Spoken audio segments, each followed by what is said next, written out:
Taste the Daily. Villupuram மாவட்டம் விக்கிரவாண்டியில் உள்ள தனியார் பள்ளியின் கழிவுநீர் தொட்டியில் விழுந்து 4 வயது சிறுமி உயிரிழந்ததில் சந்தேகம் இருப்பதாக கூறி பெற்றோர்களும் உறவினர்களும் மாவட்ட கண்காணிப்பாளரிடம் மனு அளித்தனர்.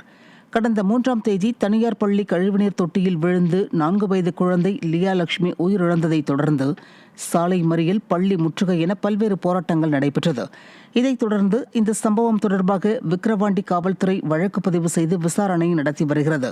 இந்த நிலையில் விழுப்புரம் மாவட்ட காவல்துறை கண்காணிப்பாளர் அலுவலகத்தில் தங்கள் மகள் மரணத்தில் சந்தேகம் இருப்பதாக கூறி லியா லட்சுமியின் பெற்றோர் பழனிவேல், சிவசங்கரை மற்றும் உறவினர்கள் மனு அளித்துள்ளனர்.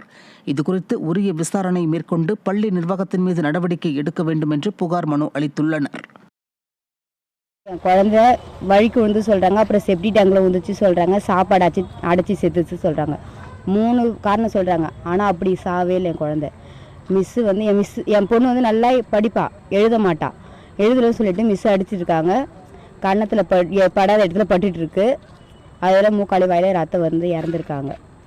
ஆனால் கேமராவில் வந்து 2:14 ஒரு டீச்சர் வந்து தூக்கிட்டு போகிறாங்க செப்டி டேங்காண்ட. உடனே ஒரு செகண்ட் கூட அந்த இடத்துல நிற்கலை, உடனே தூக்கிட்டு வராங்க. நாங்கள் இங்கே போலீஸ் ஸ்டேஷன் போய் அந்த வீடியோ பார்க்குறோம். அந்த போலீஸ் வந்து எங்களுக்கு ஒழுங்காக காட்ட மாட்டுறாங்க. நாமக்கல் மாவட்டம் குமாரபாளையம் அருகே உள்ள தட்டாங்குட்டை ஊராட்சியை பள்ளிப்பாளையம் நகராட்சியுடன் இணைப்பதற்கு எதிர்ப்பு தெரிவித்து கிராம மக்கள் சாலை மறியலில் ஈடுபட்டனர். நகராட்சியுடன் இணைத்தால் விவசாய நிலங்கள் வீட்டு மனைகளாக மாறிவிடும், வீட்டு வரி, சொத்து வரி, குடிநீர் வரி என அனைத்தும் உயரும். மேலும் விவசாய கூலி தொழிலாளர்கள் வாழ ஏதுவாக உள்ள 100 நாள் வேலைவாய்ப்பு பறிபோகும் என்பதால் நகராட்சியுடன் இணைக்கக்கூடாது என்பதை வலியுறுத்தி 200க்கும் மேற்பட்டோர் மறியலில் ஈடுபட்டு முழக்கமிட்டனர். அரசு அதிகாரிகள் நடத்திய பேச்சுவார்த்தையில் உடன்பாடு எட்டாததால் ஸ்டாலின் அரசின் ஏவல் துறையாக செயல்படும் காவல்துறை மறியல் செய்தவர்களை கைது செய்து தனியார் மண்டபத்தில் அடைத்தது. நிர்வாகத்திறனற்ற ஸ்டாலின் மக்களின் கருத்துக்களை கேட்காமல் வசூலை மட்டுமே குறியாக வைத்து ஊராட்சிகளை நகராட்சியுடன் இணைத்து வருவதாக குற்றச்சாட்டு எழுந்துள்ளது.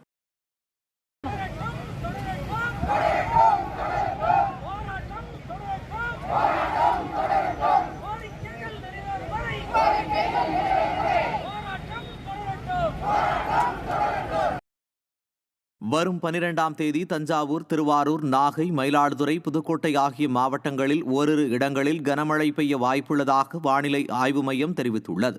இது தொடர்பாக சென்னை வானிலை ஆய்வு மையம் வெளியிட்டுள்ள செய்திக்குறிப்பில், தென்கிழக்கு வங்கக்கடல் மற்றும் அதனை ஒட்டிய பூமத்திய ரேகையை ஒட்டிய இந்திய பெருங்கடல் பகுதிகளில் ஒரு வளிமண்டல கீழடுக்கு சுழற்சி நிலவுகிறது. கேரள கடலோர பகுதிகளுக்கு அப்பால் உள்ள தென்கிழக்கு அரபிக்கடல் பகுதிகளில் ஒரு வளிமண்டல கீழடுக்கு சுழற்சி நிலவுகிறது.